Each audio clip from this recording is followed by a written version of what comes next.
All right, to all my Yeet-loving Jey Uso fans out there, we need to have a little bit of a heart-to-heart, a family meeting, if you will, because this party might be over. And there's a hard truth that we all need to start accepting right now. For the past couple of years, we've had the most incredible feel-good rides in modern WWE history with main event Jey Uso. We watched him break free, stand on his own 2 feet, and become a true man of the people. But the signs are all there. The writing is on the wall, and I'm here today to tell you why you all need to accept the fact that the era of Jey Uso, the singles competitor, is over, at least for the foreseeable future. Before we get to the hard truth, let's take a moment to appreciate the journey, because it's been truly special. For a better part of a decade, Jey Uso was one half of arguably the greatest tag team of this generation. The Usos were a well-oiled machine, a guaranteed great match, but they were always a unit. Then came the Bloodline saga. We watched Jey transition from a tag team star into a compelling main event level singles competitor right before our eyes. The conflict, the emotion, the eventual split from Roman Reigns, it was all cinema. He became the hottest babyface in the company, got the entire WWE universe streaming yeet, and we all rallied behind him. And it paid off. He reached the mountaintop. He won the Intercontinental Championship, a huge accomplishment for any single star. And then he did the unthinkable. He won the big one. Jey Uso became a World Heavyweight Champion. It was a perfect culmination of an underdog story. The guy who was always part of a team proved he could be the guy. It was a fantastic run, and nobody can ever take that away from him.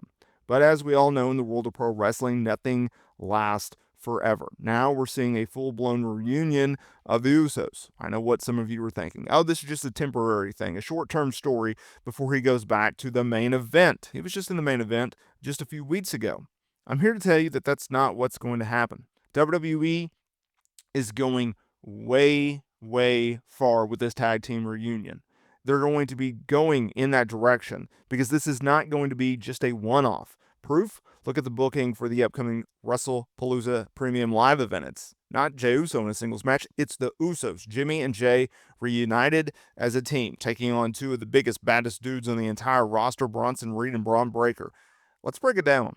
You don't book a temporary, just for fun reunion tag team match on a major PLE against 2 certified monsters like Reed and Breakker. That's not a throwaway match. That's a statement. That is WWE telling you the Usos are back, and we are putting them in a high-profile spot to reestablish them as a dominant force in the tag team division.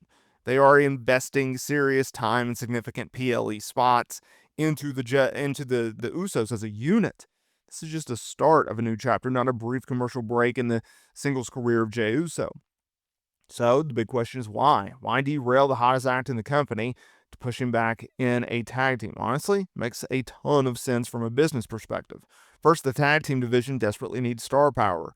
The Usos returning to the division instantly elevates every other team. They are the benchmark, the final bosses of tag team wrestling. Their presence makes the title in the division a whole lot more important, and it comes across as that for fans. Second, it gives Jey a fresh direction. He climbs a mountaintop. He won the world title, so what's next? Another title defense, another reign? No. This reunion with his brother provides a whole new set of stories to tell and new opportunities and opponents to face. It prevents his character from just getting stale. Let's be real. The Usos are a money-making machine for WWE. They sell a ton of merchandise, and their act is familiar and beloved with fans. By putting them back together, it's a reliable and smart business decision. It's not a demotion for Jey. It's a strategic move to straighten another part of the show. So here's the bottom line. The truth is that Jey Uso fans must accept this now. He's going to be a tag team player for a while. The singles run was incredible, but that chapter is now closed. The booking for WrestlePalooza confirms it. It's time to stop waiting for him to break away from Jimmy again and start appreciating this new era of the Usos. What do you think? Am I right about this? Are you happy to see the Usos back together? Are you holding out hope that main event Jey Uso returns soon? Let me know your comments down in the comments here below. Don't forget to like, subscribe, and comment down below for your takes, because I also want to say this. Just because WWE has opted to put Jey Uso in the tag team division should not be looked at as a demotion, and I'll tell you why.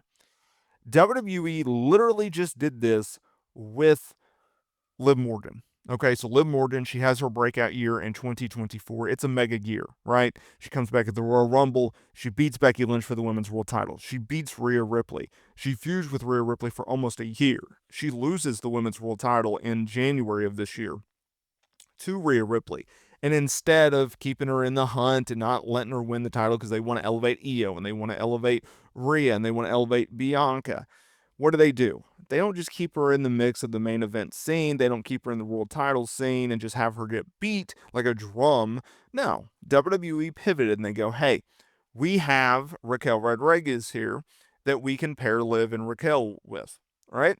Instead of Liv not being at the main event of the world title scene, let's just put her in the main event scene as a tag team star. And so they made them tag team champions. I think that's what's going to be happening with Jey Uso and Jimmy Uso and the booking of Jey going forward by WWE and Triple H.